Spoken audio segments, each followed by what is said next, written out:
Bonsoir à tous, bienvenue sur Angers 7. Voici les titres que nous allons développer ce soir. Dans ce JT, nous nous intéresserons tout d'abord au quart de chaume. Le plus prestigieux des vins d'Anjou est en passe d'obtenir l'appellation Grand Cru. Nous nous rendrons également au parc des expositions d'Angers pour y découvrir le salon Loisirland. Enfin, nous conclurons ce JT avec une exposition visible à l'hôtel des Pénitentes à Angers. Une exposition qui, vous le verrez, vous permettra de faire un geste au profit de l'association Vaincre la mucoviscidose. Le célèbre quart de chaume devrait donc très certainement obtenir dans les semaines qui viennent l'appellation Grand Cru, décernée par l'INAO, l'Institut national des appellations d'origine contrôlée. Pour l'instant, seuls quelques grands vins du Bordelais et de Bourgogne bénéficient de cette reconnaissance. Marie Coulon s'est rendue pour nous dans le vignoble du Layon et plus précisément à Rochefort-sur-Loire.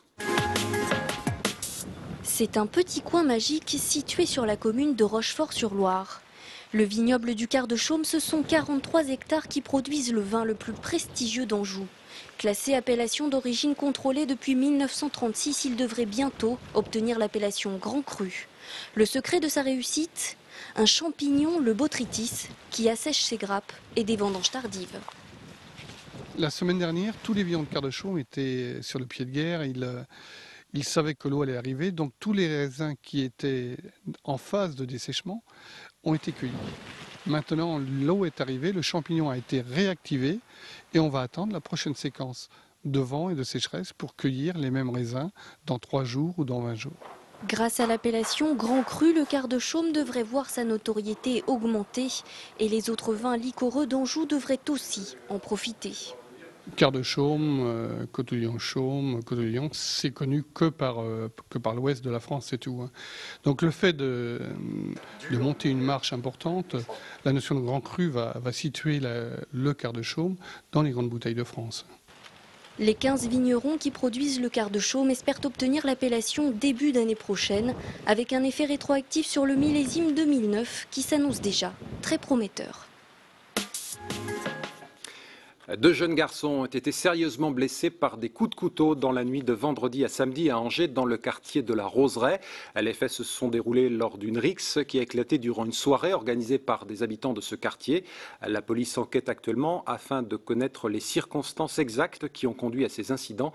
Les 2 jeunes garçons sont aujourd'hui hors de danger. Les militants de l'association Greenpeace ont mené 2 actions coup de poing ce samedi dans 2 grandes surfaces d'Angers. En déployant des banderoles devant les rayons et en distribuant des tracts aux clients, il s'agissait pour eux de dénoncer la mise sur le marché de poissons de grand fond comme l'empereur, la lingue bleue, le flétan du Groenland ou bien encore la saumonette. Pour les militants de Greenpeace, ces espèces, victimes de la pêche industrielle, sont aujourd'hui en réel danger. Ces espèces ont une maturité sexuelle relativement tardive, c'est-à-dire qu'elles ne peuvent pas se régénérer constamment, comme par exemple la sardine.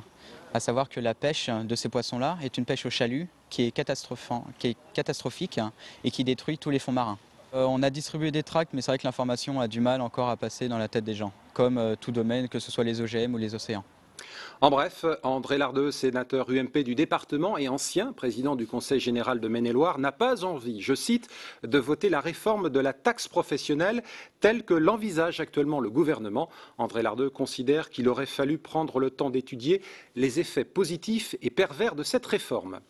Prenons maintenant la direction du parc des expositions d'Angers qui accueille depuis quelques jours Loisirland, un parc d'attractions en intérieur de 5000 m² de jeux pour les petits, mais aussi pour les grands. Visite guidée signée Michael Dinich et Charlotte Blanchet.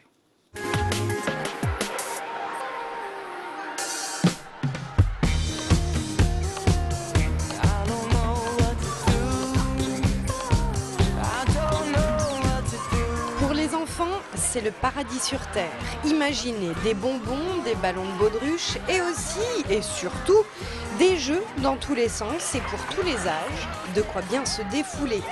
Et la star des stars à Loisirland, c'est les jeux gonflables où il y a des toboggans. Et est-ce que ça marche? Est-ce qu'on s'amuse? Ah oui, beaucoup, oui. Oui. On peut sauter sur les trucs gonflables. T'es pas fatigué? Non, Tu vas pas t'arrêter tout de suite? non. Et même les adultes finissent par se prendre au jeu. Ça vous plaît? Oui, oui. On a l'impression de retomber un petit peu en enfance. Ah oui, il faut rester jeune de toute façon. Mais c'est vrai qu'on est essoufflé quand même après. Loisirland, c'est jusqu'à mercredi soir au Parc Expo d'Angers. Prix d'entrée pour cette manifestation est de 7 € pour les enfants et de 6 € pour les adultes. En sport, l'information du jour concerne les Ducs d'Angers. Les hockeyeurs sur glace angevins connaissent en effet depuis ce midi leur adversaire pour les 8e de finale de la Coupe de France. L'équipe entraînée par Heikki Laime accueillera la formation de Brest à la patinoire du Haras le 24 novembre prochain. Les Brestois évoluent actuellement dans le championnat de D1, c'est-à-dire une division au-dessous des Angevins.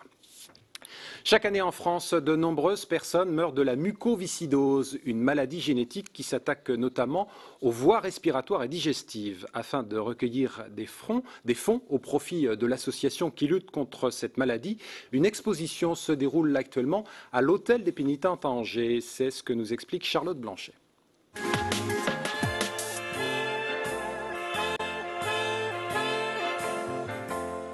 C'est une tradition généreuse que les Angevins connaissent bien.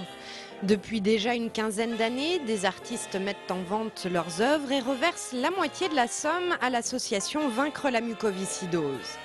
Ils sont cette fois-ci une cinquantaine à avoir répondu à l'invitation et quelques grands noms comme Sébastien Aubuzot figurent parmi les artistes présents. Et pas besoin d'être richissime pour acquérir ces œuvres puisque les premiers prix démarrent à quelques dizaines d'euros seulement. Progressivement, on est venu à des petits formats parce que voilà, c'est pour une cause humanitaire. Donc il faut que les œuvres soient abordables, je dirais, auprès du public, du grand public.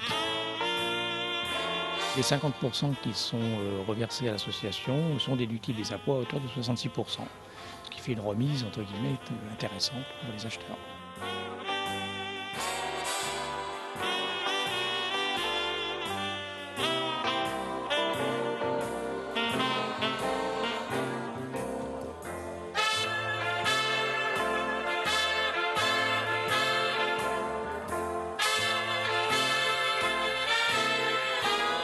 Cette exposition est visible à l'Hôtel des Pénitentes à Angers jusqu'à dimanche prochain. C'est la fin de ce JT. On se retrouve, si vous le voulez bien, demain pour de nouvelles infos.